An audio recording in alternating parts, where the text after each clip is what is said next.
अस्सलामुअलैकुम students, second year की chemistry में हम लोग चैप्टर नंबर 1 डिस्कस कर रहे थे।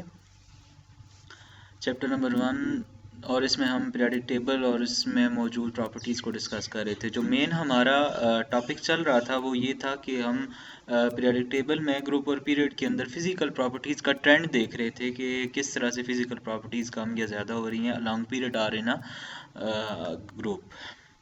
आज की जो प्रॉपर्टी हम जिसको डिस्कस करने वाले हैं वो है melting and boiling points in the periodic table. आज हम मेल्टिंग एंड बॉइलिंग पॉइंट को डिस्कस करेंगे। मेल्टिंग एंड बॉइलिंग को सबसे पहले हम ऐसे करते हैं कि मेल्टिंग पॉइंट को डिफाइन कर लेते हैं। ठीक है जी।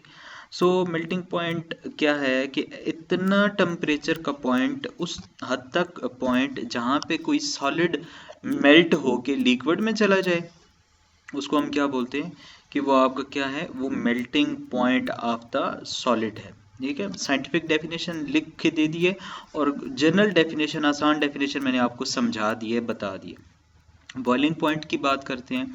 साइंटिफिक डेफिनेशन जो है वो मैंने आपको वीडियो में लिख के दे दी है। ठीक है, बहुत ही आसान है और एटमॉस्फेरिक प्रेशर, वेपर प्रेशर के मुतालिक है। तो आसान लफ्ज़ों में आप ये बोल सकते हैं कि वो टेम्परेचर जहाँ पे कोई लिक्विड बॉयल हो के वेपर्स में कन्वर्ट हो जाता है, अपने बॉन्डिंग्स तोड़ देता है, मालिक्यूल्स को सेपरेट कर देता है, उसको आप बोलते हैं कि वो क्या है, melting and boiling point of the liquid. अब हम एग्जांपल के तौर पे देखते हैं। देखें, आपके पास एक पड़ा हुआ है जी, सॉलिड स्टेट में कुछ सब्सटेंस है, उसको आप हीट करके मेल्ट करके लिक्विड में करके लेके जाते हैं। लिक्विड को जब मेल्ट करके आप गैसियस स्टेट में लेके जाते हैं तो इसका मतलब है कि आपने मेल्टिंग पॉइंट पहले यूज़ किया और बॉइलिंग पॉइंट तब यूज़ किया जब वो लिक्विड स्टेट से गैसियस स्टेट में जा रहा था। तो ये सब्सटेंस की फिजिकल स्टेट की चेंजिंग पे डिपेंड करता है।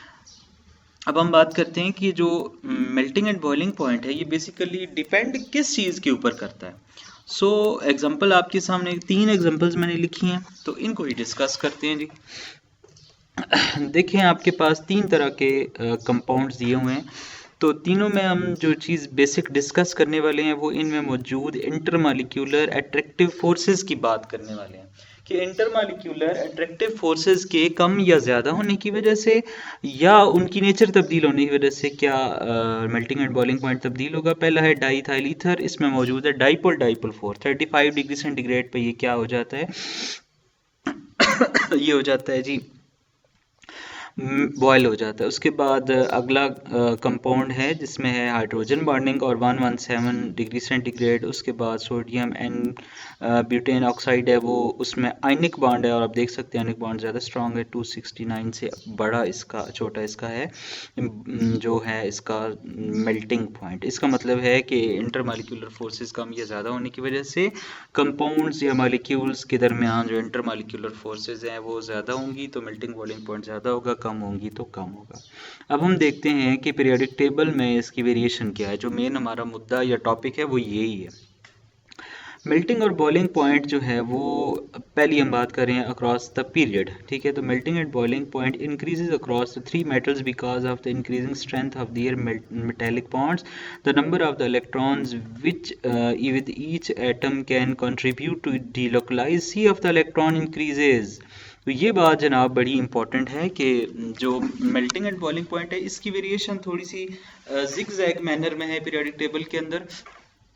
यानी पीरियोडिक टेबल के अंदर आप देख सकते हैं कि तीसरे ग्रुप तक या चौथे तक इसकी इंक्रीज है।